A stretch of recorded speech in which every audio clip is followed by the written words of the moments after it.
HRIT हमारी बहुत ही उन्नत संस्था है, लंबे समय से शिक्षा के क्षेत्र में काम कर रही है, युवाओं को ताकत दे रही है। मुझे इस बात की बड़ी खुशी है।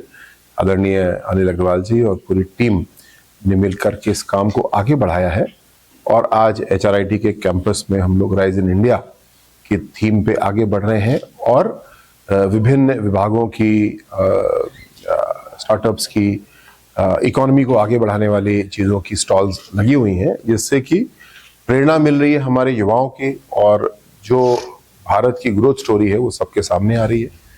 गौरव की बात यह भी है कि इस ग्रोथ स्टोरी में गाजियाबाद का बहुत ही महत्वपूर्ण रोल है। दूसरा आज का पहलू है, आज हम लोग संविधान दिवस मना रहे हैं। आज ही के दिन बाबा साहब ने जिस संविधान की रचना की उसको अंगीकृत किया गया, उसको लागू किया गया और हमारा संविधान हमको इस लंबी यात्रा में आगे लेकर के आया है। हमारा संविधान इस मामले में भी बहुत महत्वपूर्ण है क्योंकि जितने भी संविधान दुनिया में भारतीय संविधान के बाद बने, उन्होंने अधिकांश अंश भारत के संविधान से लिए। खासकर जो सामाजिक न्याय का मॉडल है वो भारत के संविधान से ज्यादातर देशों ने लिया है।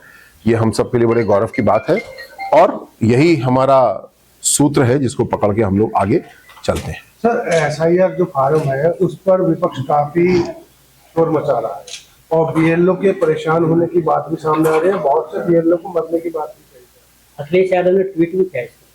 जो SIR की प्रक्रिया है वो इसलिए है कि 23 साल से जो छोटे छोटे पुनरीक्षण वोटर लिस्ट में किए गए थे, उसके बाद में लगभग एक पीढ़ी में एक बार ऐसा समय आता है जब SIR की गतिविधि होती है।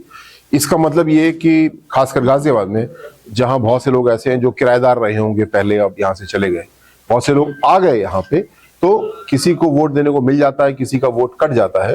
तो इन चीजों को दूर करने के लिए ये गतिविधियां की जा रही हैं।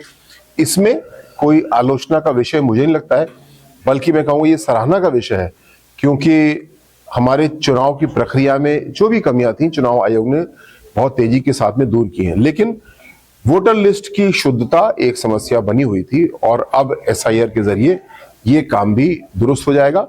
मुझे विश्वास है कि इससे हमारा लोकतंत्र और मजबूत होगा। क्या आप मानते हैं कि BLO की जो परेशानी है उनको हल्का किया जा सकता है, कम किया जा सकता है? देखिए, BLO की परेशानी का विषय नहीं है।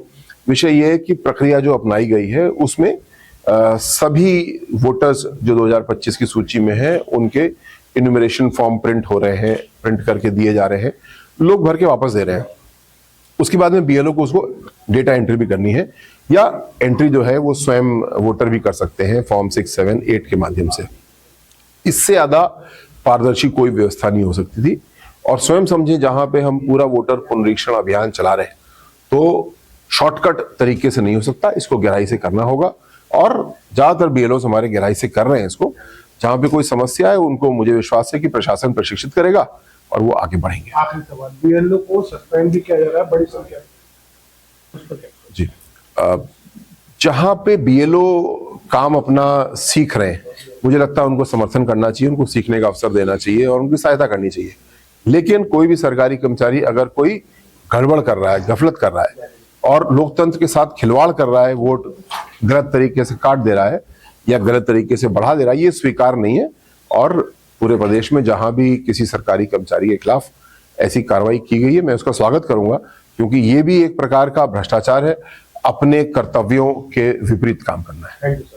ताजा तरीन खबरों के लिए हमें सब्सक्राइब करें और हमारे बेल आइकन को प्रेस करना ना भूलें।